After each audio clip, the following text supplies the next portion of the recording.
Hello and welcome to Bollinger Band Essentials. This is a training we've put together to help you understand better how to use the Bollinger Bands as an overlay on your charts and also as a complete trading system. So this is a 4-class series that we're getting into, and I want to go ahead and preface it just a little bit to help you understand how I've laid it out. Typically whenever I lay a program out, I lay it out in a very sequential order where we learn a concept and then we go practice it, and then we learn a new concept and we go practice it.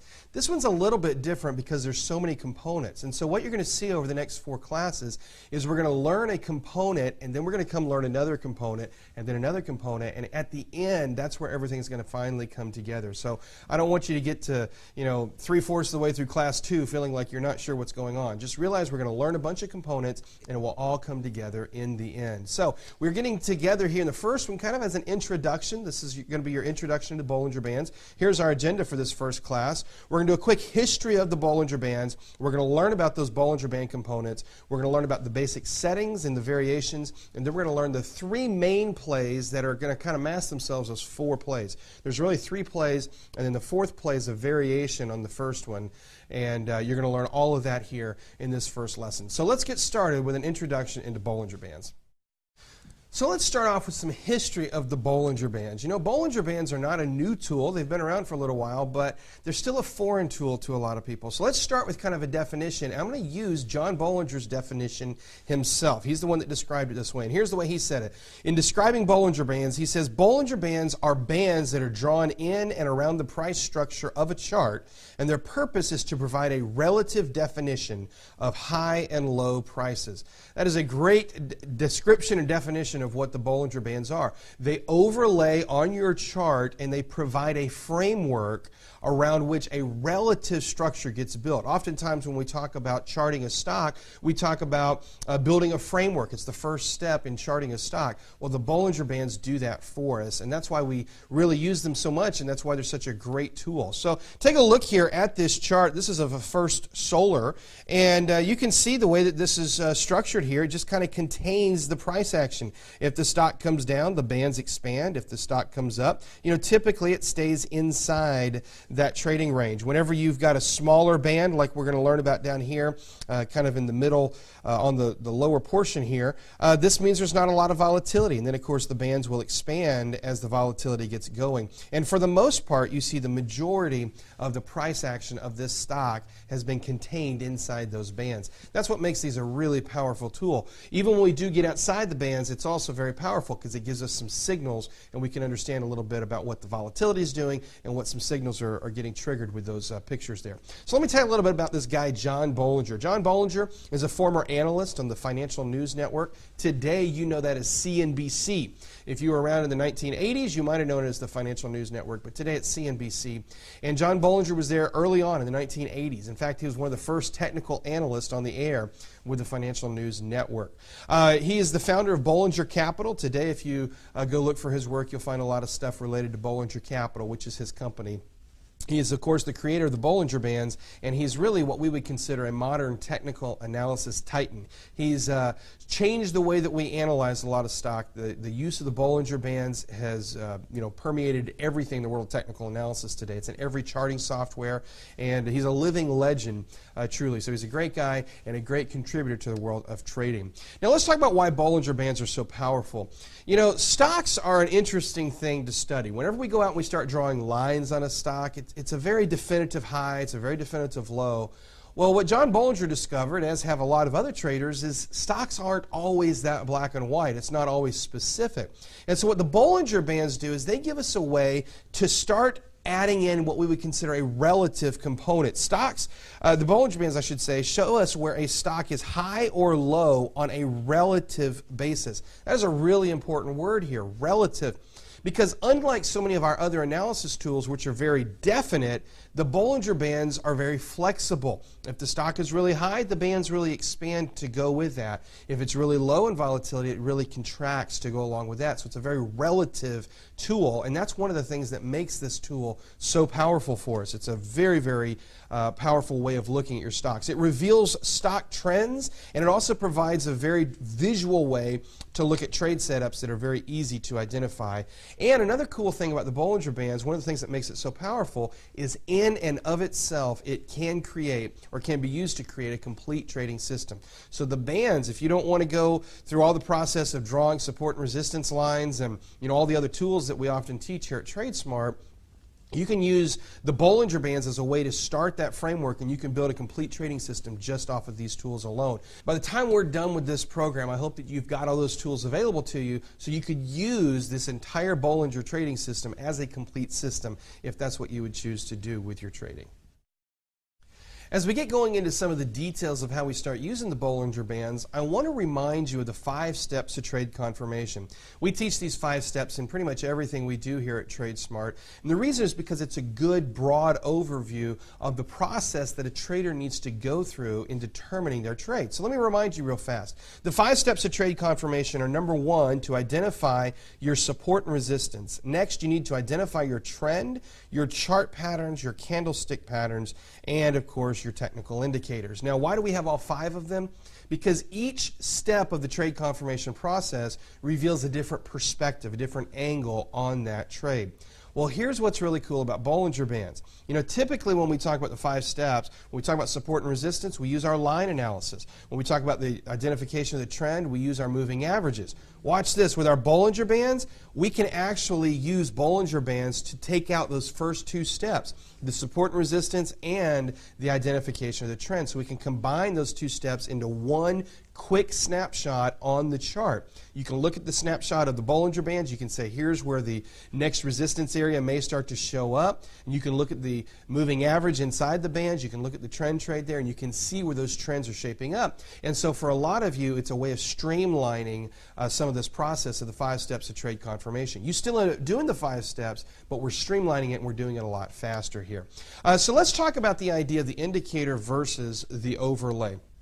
Bollinger Bands are like indicators in the sense that they derive all of their signals from the open, the high, the low, and the closing information. But they're different than your typical indicators because they're presented as an overlay. Now, what do I mean as an overlay? Most of your indicators are drawn at the bottom of the screen. With the Bollinger Bands, it's drawn on your chart as an overlay over the basic price action of the chart itself. The reason for that is because that's where you need to see the relative highs and lows.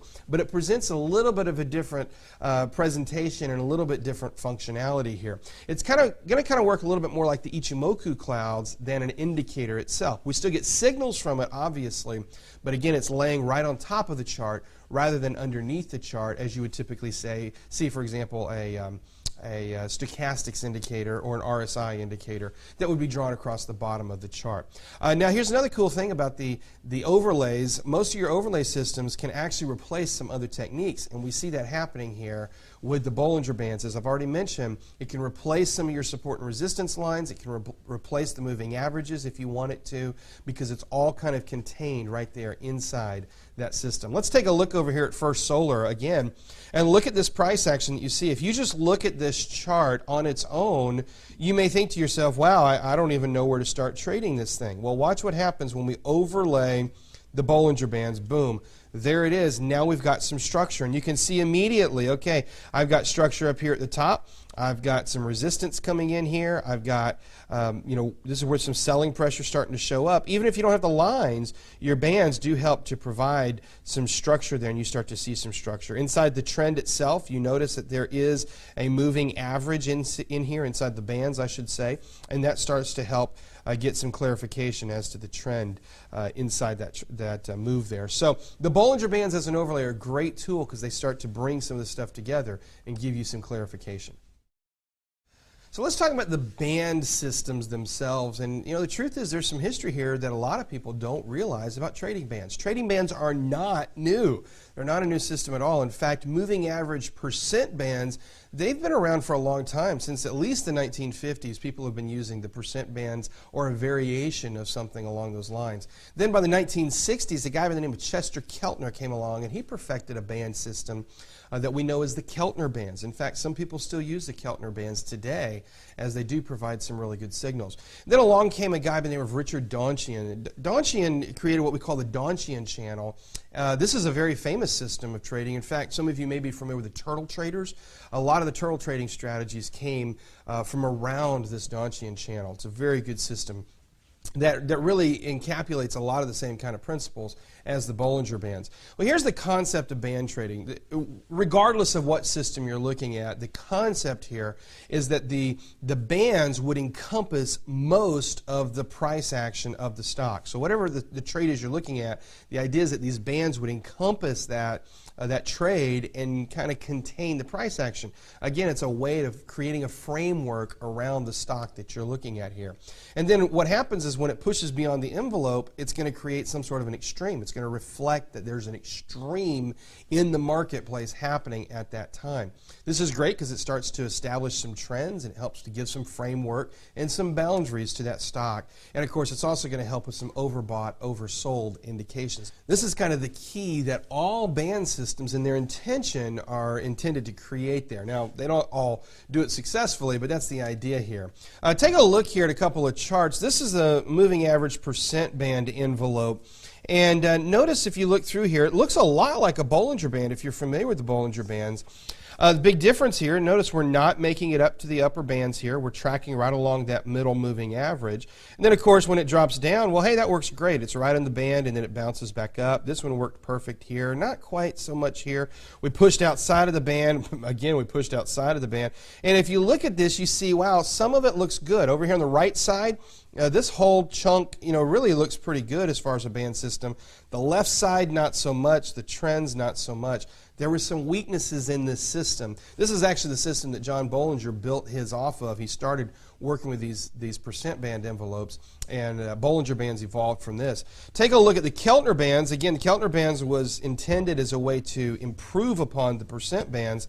You've got some really great signals over here on the left side of the chart. Most of this works really, really great. In fact, it almost looks like a Bollinger Band. It works so great. Then you get outside the band here, and this is one of the signals in the Keltners. Once you're outside of the band, you're kind of establishing a solid trend. Then again, you look through these sideways areas here, and you've got some pretty good containment. This one over here on the far right, not quite as good, but in general, the Keltner Bands did provide some interesting signals. They're different signals than what we get on the Bollinger Bands, but it was a good system, and there's some good signals here. Take a look at the Donchian channels here, and you notice this actually contains everything, and it was a great system that Richard Donchian built here. The way that it works is it takes the highest high, and it basically builds a resistance line right there, and so you see 100% is contained inside the Donchian channels here. And if that's your outcome to contain it, then this is probably actually the best system of all to contain all of the price action itself. But this is a different way of looking at kind of some similar information. It draws those highs, it draws those lows, and then you've got a real definitive limit to the highs and the lows there. Now, all of these systems worked. There was ways to trade them. All of these were a foundation for trading systems, and they did work in their own right. My opinion, and probably the opinion of most people, is the Donchian of these three that we just looked at, the Donchian channels are probably the best. In fact, there's been some really profitable trading systems that are built around the Donchian channels. What John Bollinger was working with was the first example that I showed you, the envelopes, the moving average envelopes, and he got frustrated with that, kind of the same frustration that everybody's had, which is, you have to keep changing the settings all the time. You saw it on that chart. For part of the chart, it worked great. For part of the chart, it didn't work very well, and that was the weakness of the percent bands. It was great in theory, but it just didn't always give the right signals. And so what John Bollinger was trying to do is find a way, how can I set the bands correctly? And what he discovered is the fixed percentage that we were building off of the moving average there, it was really a flawed formula because it did not allow for the most important component of the stock, which is, in fact, the volatility. And that's what he discovered. Volatility was the problem. So uncovering the fact that volatility is the key, that's what was messing up the percent bands. And so what he discovered is we needed a way to allow those bands to expand regardless of what that volatility was looking like. In other words, we needed a relative system rather than an absolute system. That's where the Bollinger Bands really shine. What makes the Bollinger Bands so powerful is they create that relative system system that does contain the majority of the price action, but it does it in a way that's got some flexibility. And again, that's why the Bollinger Bands in particular really excel. Take a look over here at the percent bands again. Look, it was too loose over here on the left. It worked okay over here on the right, if you take a look at that. But there was too many weaknesses. And so the solution was a band system based on a standard deviation. And let me just underline that word for you here, standard deviation. That is the key that allowed for the Bollinger Bands to provide that flexibility and that volatility component here, standard deviation. It allowed for the volatility, and in the end, it creates a band system that encompasses about 90% of the price. Now, in theory, if you look at the statistics, in theory, it should encompass about 95%. But in practice, it really only encompasses right around 90% of the price action. The good news is it does it consistently, and you don't have to keep changing the settings. It does it across the board with pretty much all issues. Take a look here at the band system. Same stock here, but with the Bollinger Bands instead of the percent bands. And look here, we're trading right to the upper bands, right to the lower bands. We push right outside the bands, and the bands are expanding just perfectly. It works across the chart pretty much equally the same. That's the great benefit here of the Bollinger Bands. Now that we've got some history of the Bollinger Bands and we have kind of a framework of their theoretical background and the history of where they came from, let's talk about the key components that make up the Bollinger Bands. There's really three components that are key. Number one, we've got the moving average component. That's where the trend comes from, and that's also really the key that the deviation is built off of as well. Next, we've got the upper and lower bands. These are going to be the extremes of the trade. And then, of course, we've got that standard deviation. That's the component that makes the Bollinger Bands flexible, whereas those percent bands, as you saw, were not quite so flexible. So let's break each of these down. When we talk about the moving average, this is going to be used to define the intermediate trend. If you go back to some of our Foundations of Stocks and Options teachings, for example, you'll discover that we use three short-term, we call them short-term moving averages. We use the 10, the 20, and the 50 period, and we state that those define, they outline the intermediate trend. That's exactly the same theory that John Bollinger is building from. He's using the 20 period, and it outlines the intermediate trend. Now, what does that mean? It means that it's not going to be flowing with the day-to-day minor level moves of the stock, but rather it's smoothing that out, and it's really defining where that intermediate trend is at that given time. So it's going to be used to define the intermediate trend.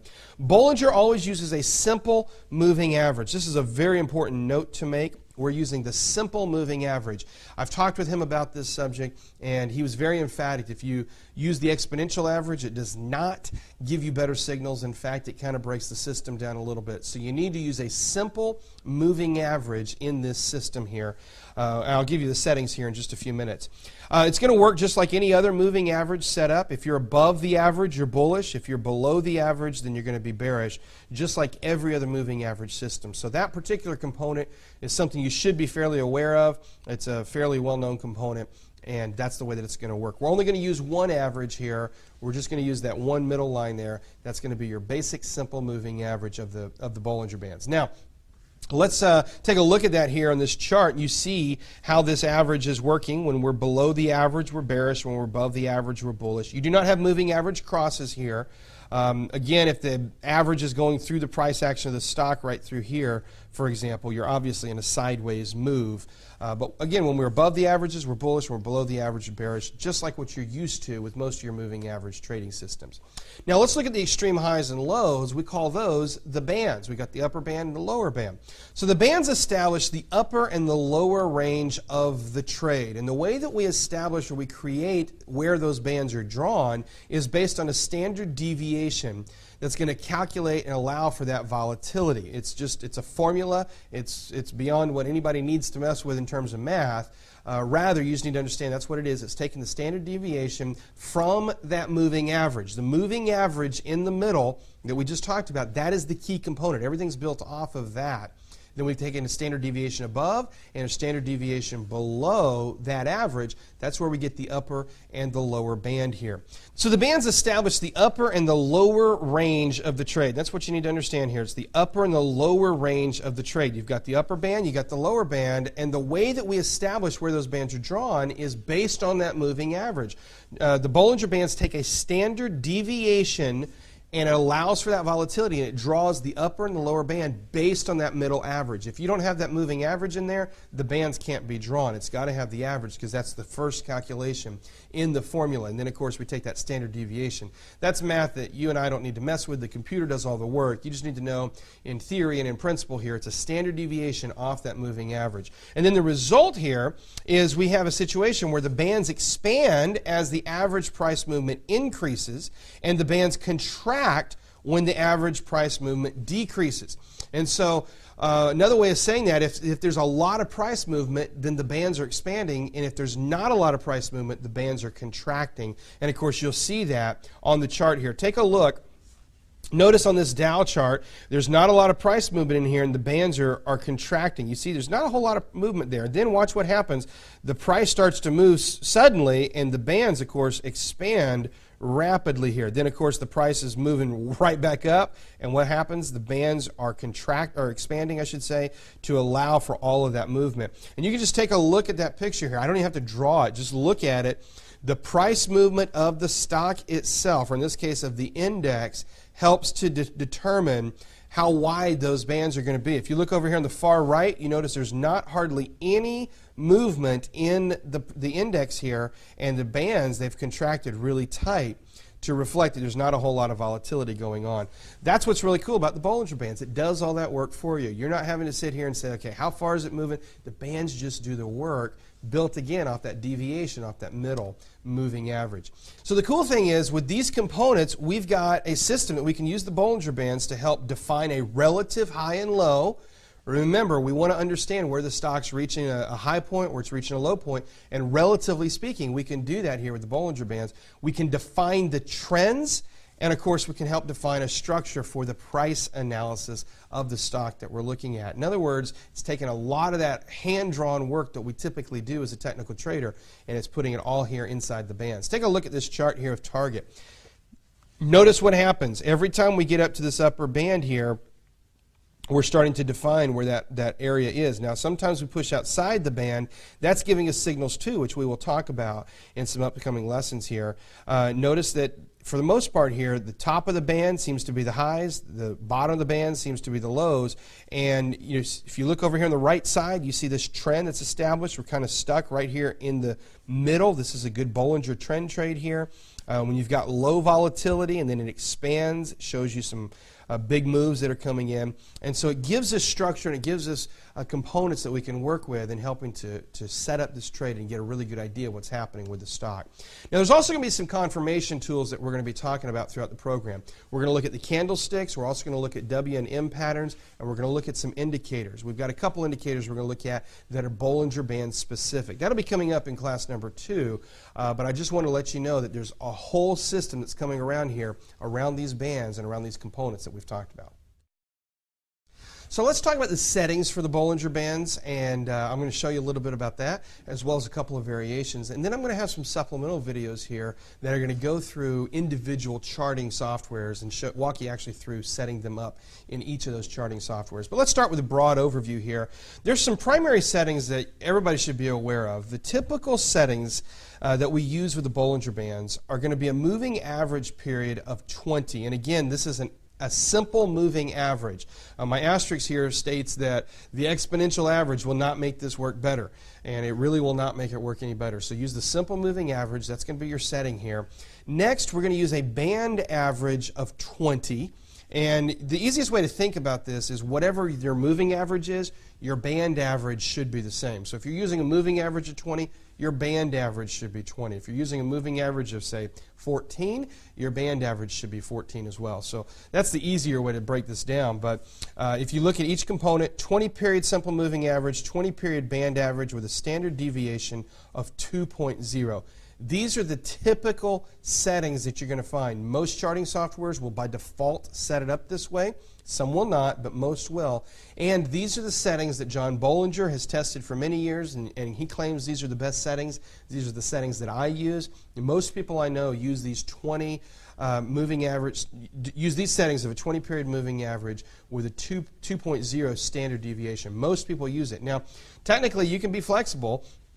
You know, you can go out and do whatever settings you want to use, but again, these are going to be your standard settings. So I've got a couple of screenshots of how this is going to look in your charting softwares. This one's in MotiveWave.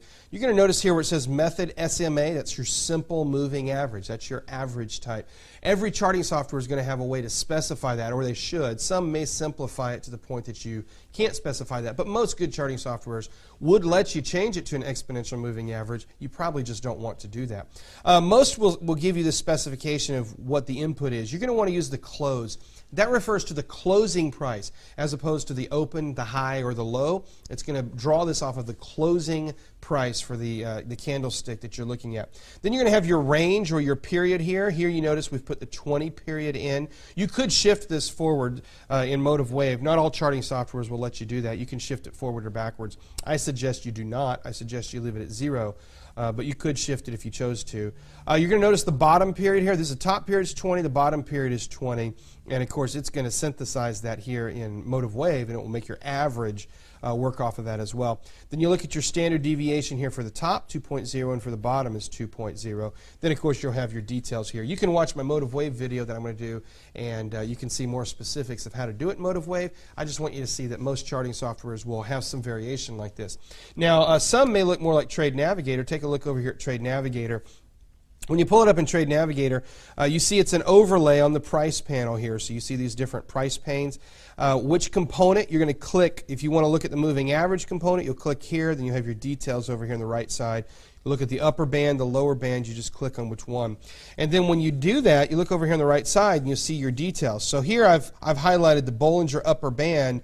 You see your expression is the closing price. That's like putting your input in there, so the term here is expression, but you're using the closing price for the day. The bar is used in the average, 20, and then, of course, your standard deviation of 2.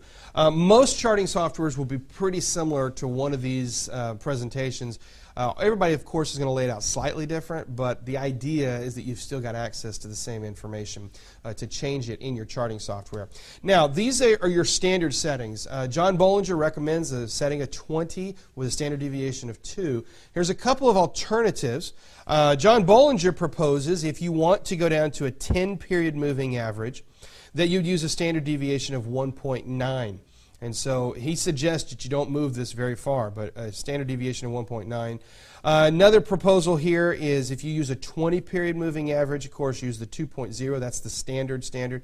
And if you want to use a longer term, maybe a 50-period moving average, you use a standard deviation of 2.1. So Bollinger himself recommends that you don't change that deviation a whole lot. You know, maybe just 1 decimal point there, not a huge move. Now, there's a couple of other popular alternatives that are out there. One that you're going to find is an 18 moving average with a 1.8 standard deviation. I've played with this. It's okay, but what I don't like about this is actually the same thing that some people do like about it. What some people like about it is once you get outside the band, you track it outside for your trend. That's what I don't like about this. It doesn't contain as much price data, and so I don't like this setting. One that a lot of commodity traders use is a setting of 14, moving average of 14, with a standard deviation of 2. And if you're using Trade Navigator, this is actually the default setting in Trade Navigator. So if you just add your Bollinger Bands in Trade Navigator, it's going to default to this setting of a moving average period of 14 with a standard deviation of 2. I always go in and change that to the 20 and 2 setting, but you can feel free to play with it. These are a couple of alternate settings that you may find beneficial in your own trading. That's going to bring us to the main plays that we see presented with the Bollinger Bands here. Now, technically, there's really three methods or three plays that we typically refer to. I'll highlight them here because I've actually added a fourth one.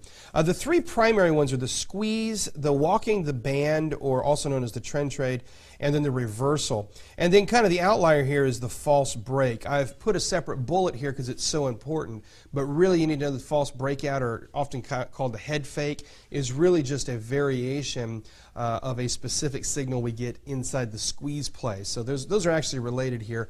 I don't care how you choose to think of it as 3 or 4 plays, but this is the way we're going to talk about it. So let's look at each of these. We're going to learn about the plays here, and then what we're going to do as we get into the further classes, we'll start to look at them in more detail. But right now I'm just going to present the plays to you. So the first one is what we call the squeeze play. This is probably the most popular Bollinger play that's out there. It's the easiest to identify, and it usually is going to happen at the beginning of a trend. So, everybody wants to identify the beginning of the trend. We'll go look for some squeeze plays.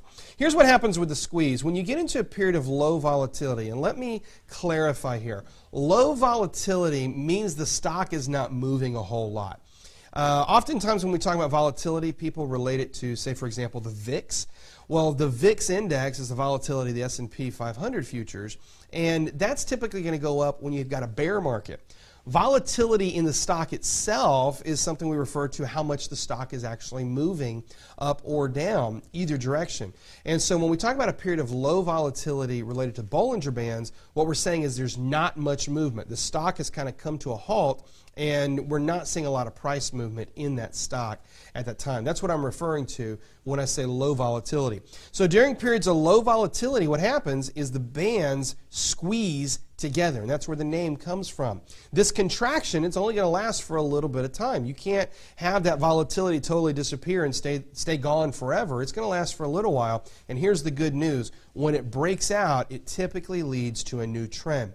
That's why so many people like to find and identify the Bollinger Squeeze, because again, it's often the precursor to a new trend. Let's take a look here, and I'll show you a couple of Bollinger Squeezes. There's a few that are in here. There's one that's really obvious right here. You see how these bands pinched together? In this case, it only lasted for a couple of days, and then it broke out to the upside, and we had a new little bullish move here. We had kind of a pseudo squeeze over here in the middle. You see how we had a relatively tight formation here, and then it broke out. But the one that's really obvious is right here on the right side of the chart. Take a look at that picture. Notice how tight these bands are, and we've been here for a couple of weeks now. Well, when you see that volatility has got to go somewhere. It can't stay that contracted forever. So naturally, it's going to break out eventually. Well, watch what happens with this trade. If I scoot it forward, there it is. You see the breakout of the Bollinger Squeeze. Here's the squeeze.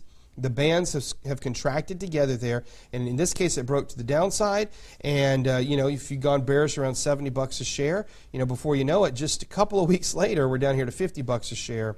And you see how the bands expanded to allow for that volatility to come in, but it also gave us a really, really powerful play looking at that squeeze option and then moving into a bearish trade with it. So that's the Bollinger Squeeze. Now let's look at the next variation here. This is what we call the false break. I want to clarify, the Bollinger Squeeze is the signal. The false break is a way that the Bollinger Squeeze could play out. So I've put it in here as a separate bullet point because it's so important, but it's really just a variation that you will see as part of the squeeze play setup. So this is going to start as a Bollinger Squeeze, and the trade's going to break to one side. It's going to look like we've got a new trend that's breaking out here, but then what happens is within 2 to 4 sessions typically, might be 5, but usually it's 2, 3, or 4 sessions, it's going to display some candlestick reversal signals. When you see that, that's why it's so important you understand your candlesticks. When you see those reversal signals, flip your direction. Take the trade in the opposite direction, and you're going to want to trade it to the other side of the band. In other words, it's a head fake. You think this trade is going to break out into a new trend, and instead what happens is it starts that move. Within 2 to 4 sessions, it reverses, and the way you're going to know it again is to recognize your candlestick signals. Candlesticks are really, really important in being able to identify this trade when it happens. Take a look here. This is on the Aussie US dollar, and notice what happens here. We had a really great, perfect textbook Bollinger Squeeze setup. We had another one over here on the left side. You see that squeeze? And it broke to the bearish side, and that was exactly what you expect. Now we've got it again, and everybody's thinking this is going to be a bearish trade. Well, there's breakout day number 1, number 2, number 3, number 4, and look at what happened. This 3-day, I should say, set of candles gives us a morning star reversal. When you see that picture right there, you've got to get out of the trade. You look at it and you say, I thought this was going to be a bearish trade. This morning star reversal tells me the opposite. I'm out of the trade.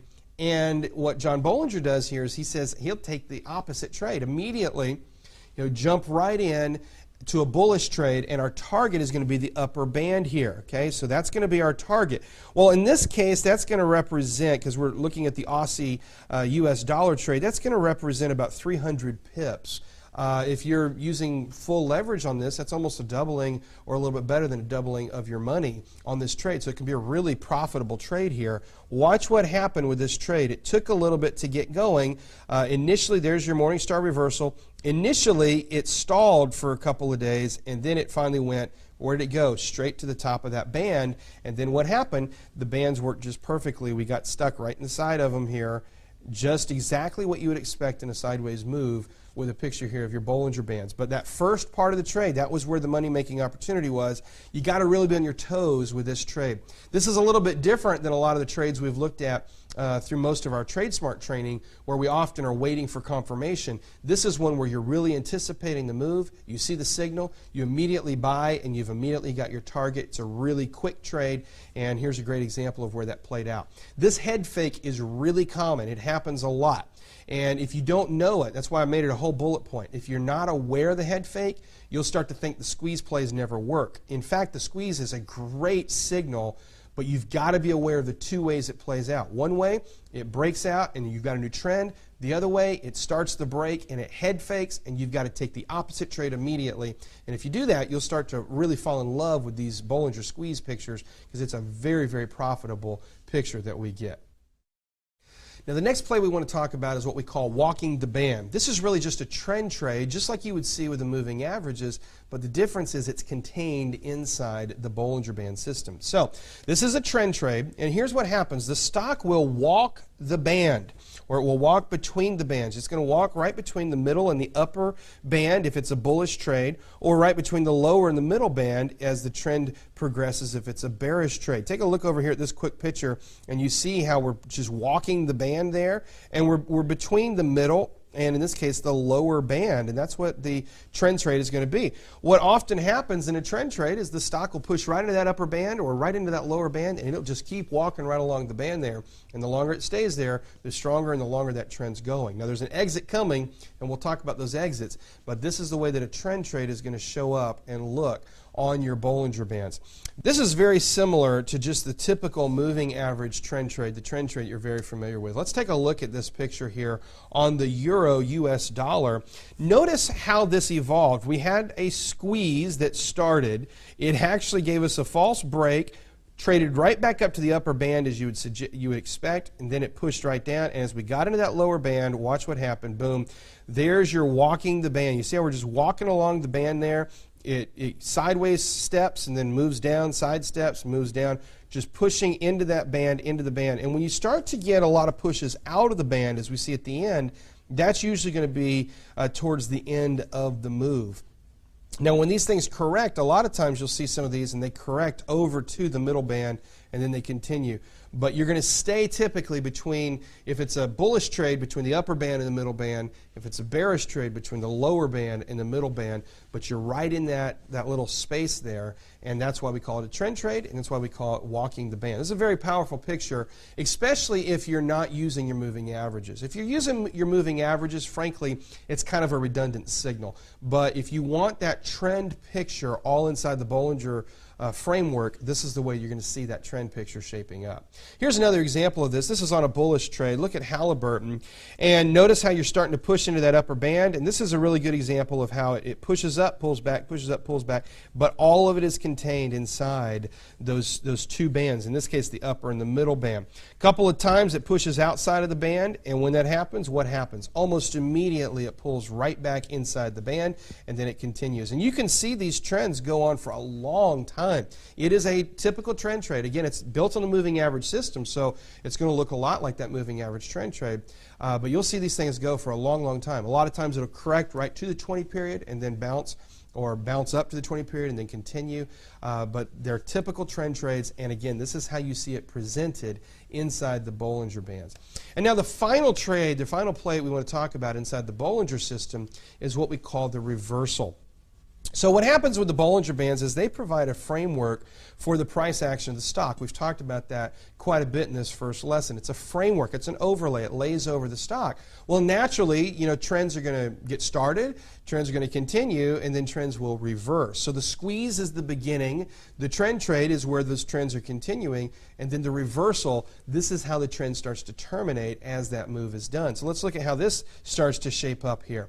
You're probably familiar with double tops and double bottoms. We call them M and W patterns. And what's great about the Bollinger Bands is they give an interesting framework for seeing those M and W patterns play out. In fact, in a later session, we're going to talk about M and W patterns inside the context of the Bollinger Bands here. But the M and W patterns are going to appear inside the bands, and typically these are going to lead to, if not a full reversal, at least some sort of a variation of an insight that you can get for those trend reversals and stops. Take a look here at this picture of Disney. Notice what happened. We had a little squeeze take place here. We pushed higher, pushed outside the band, back inside up to the top, and then watch what happens. I'm going to draw this specifically. You see we made a top, we pulled back, we made back to the exact same high. This is the beginning of an M pattern, and watch, there it goes. And you see how we're pulling away from the band here.